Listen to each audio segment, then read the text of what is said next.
الماء وردتني مرفوع لمبين تو فاستمرني عجبنا بالقلم البارد خذنا باسمك بردي ولا تبيك وجوزك شغل بين المرنة تزورنا تعيبة ما تشمل تقروي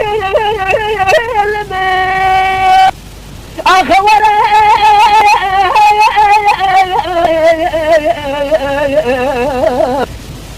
أخي ولا قزم ولا قال كلمة قاضي جاء قربان جاء على سبيل جاء ليلة قاضي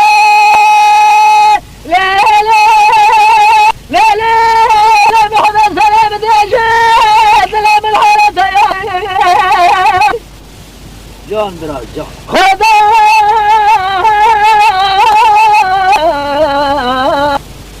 قلن قاضي من افرو برگران جوال خدا مباري بردفت تجان الصافان از بخت و خدا کمه من ساقانم را شگرزانه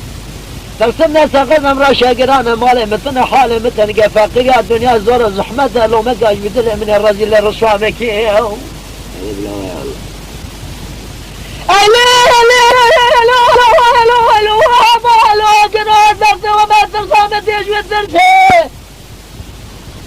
وهل مقرد خرجه ورزق خرج سريحة بحرانا ويجي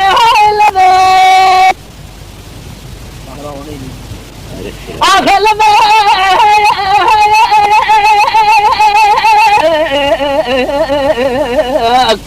أخي لمن خازم لمن وراه هاي ولا يا خالق كلمة قاضي أخي جان جان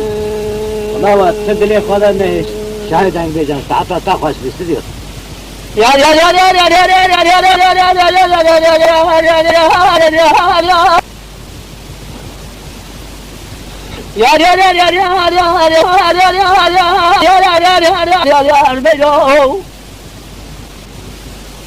يا